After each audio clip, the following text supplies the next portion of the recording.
à l'issue de laquelle vous allez vous intéresser maintenant aux articulateurs logiques. Les articulateurs logiques, autrement appelés les mots liens, ou simplement les connecteurs logiques, comme c'est dit, voilà, dans articulateur logique. Écoutez, lorsque vous avez un texte entre les mains, vous n'avez pas des indicateurs pour vous dire ça c'est une idée argument, ça c'est une idée utile, ça c'est une idée facultative, etc. Ce sont les articulateurs logiques en ce moment qui vous parlent. Quand vous voyez par exemple, à titre illustratif, à titre d'exemple, en guise d'exemple, ces genres d'expressions ne peuvent pas vous prédisposer à quelque chose qui est bon dans un résumé. On ne prend pas une illustration, par exemple, pour envoyer dans un résumé. Vous n'oublierez pas que c'est un travail qui nécessite d'être fait au cas d'un volume. Vous voyez, divisé par 4. Si dans le cas, toi, tu dois embarquer les exemples, les illustrations, etc., mettre dans votre résumé ou dans ton résumé, tu vas te rendre compte que tu vas pas arriver avec le nombre de mots. Voilà. Donc, par exemple, est un articulateur logique duquel tu vas te méfier, par exemple.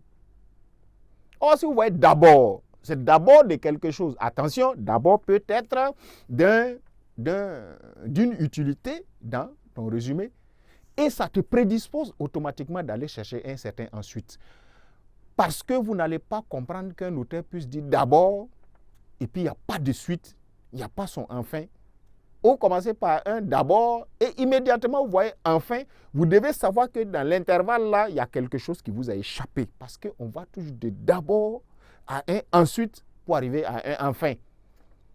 Si vous dites par contre, vous sentez qu'il est en train de changer, peut-être en griffe comme ça, de ce qu'il était en train de dire, ça vous prédispose aussi à dire, ah non, attention, il est en train d'aller vers une nuance, un peu une remise en cause, il est en train d'aller vers une sorte, n'est-ce pas, de virage, de changement de cap, de changement d'étape. Peut-être que ce qui va suivre, il faut faire très attention, ça ne peut pas être la même chose que ce qui est dit en haut, de sorte qu'à l'étape de reformulation, tu ne vas pas les aligner du coup comme ça, car tu vas arriver aussi avec un facteur expositif de ce qui est dit en haut, une sorte de transition pour aller vers un facteur expositif de ce qui est dit après, car les deux peut-être s'opposent. Vous l'aurez compris, le connecteur logique qui a été employé, c'est par contre donc un connecteur logique d'opposition.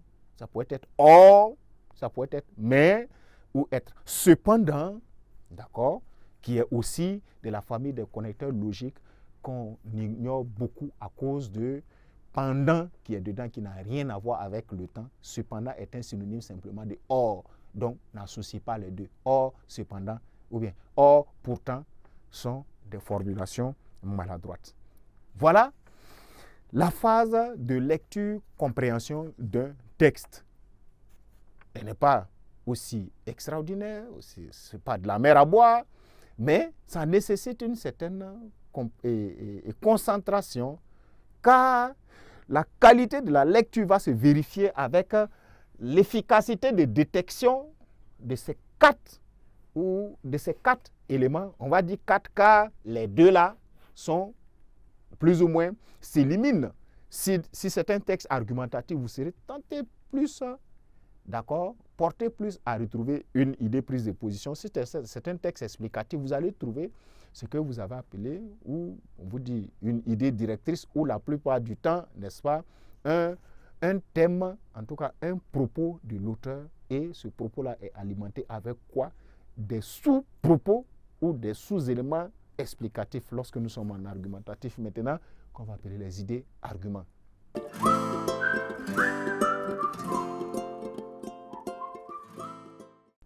Il est impossible de ne pas avoir découvert la prise de position d'un auteur dans un texte argumentatif, mais de connaître ses idées arguments. Le résumé va venir avec une insuffisance du contenu. La prise de position n'est pas exprimée.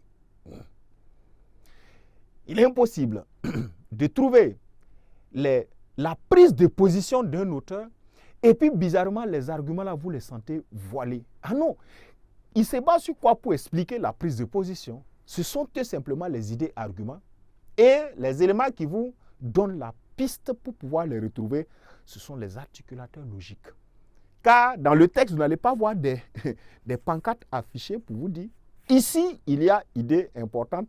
Ici, attention, il n'y a pas d'idée importante. C'est de la communication. Les mots parlent avec vous.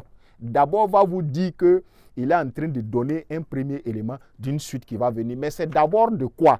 Remonte un peu peut-être plus haut. Tu verras que c'est d'abord d'une prise de position. Par exemple, va venir certainement après l'exposition de quelque chose de nouveau. Et ce, par exemple, là vient pour l'appuyer de plus. Si c'est par exemple que tu t'es accroché, tu as fait une mauvaise distinction des articulateurs logiques car les idées exemples n'entrent pas dans un résumé. En effet, c'est-à-dire, effectivement, même quand quelqu'un s'exprime avec vous, vous rendez compte que lorsqu'il a envie de vous expliquer un paramètre, il utilise en effet. En effet est un connecteur logique d'explication. Alors, si c'est pour expliquer quelque chose qui est déjà dit, en quoi l'explication est utile? Il faut savoir filtrer maintenant dans l'explication le plus essentiel, car si c'est pour expliquer quelque chose qui est déjà dit, le résumé n'a pas cette marge de liberté, car toi tu es appelé à rendre au cas de son volume un texte, ces détails, ces aspects explicatifs, etc. peuvent ne pas toi t'intéresser. Les arguments, les prises de position et le thème détecté peuvent être les éléments sur lesquels tu vas te baser justement pour faire ton résumé. Donc, chers amis apprenants, voilà ce qui constitue la première phase d'abord de l'analyse-compréhension d'un texte à résumer. Vous finissez de lire un texte N fois, vous n'arrivez pas à détecter ces constituants-là dans le texte, ce n'est pas prudent de le résumer. Voilà pourquoi il est prudent d'avoir une maîtrise notable, passable, en tout cas acceptable, des 3 exercices au baccalauréat. Quand vous tirez la première flèche de la contraction de texte et que ça ne sort pas, tentez en dissertation, tentez en commentaire composé. Mais lorsque vous êtes un éternel résumeur, vous n'avez que enregistrer la méthodologie de la contraction de texte. Attention, vous pouvez être très bon dans certaines thématiques et faire face à un texte qui est rebutant à cause de la thématique qui est évoquée. Si vous avez l'habitude de traiter des textes sur les phénomènes socio-culturels, sport, avantages, natation, etc. Un jour, vous tombez sur un texte qui contient beaucoup de symboles avec des pourcentages, etc., qui vous parle du taux de mortalité infantile en Afrique du Sud. Voilà.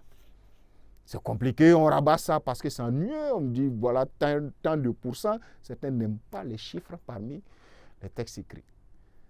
Vous êtes habitué à un texte qui parle peut-être des phénomènes politiques, démocratie, etc. Voilà, un jour, vous tombez sur un texte qui vous parle des statistiques des épaves sous l'océan. On dit que l'océan est un endroit où il y a plus d'ordures avec cela. Écoutez, tout ça, le thème ne vous accroche pas. Vous pouvez avoir des difficultés à conduire un type de texte pareil.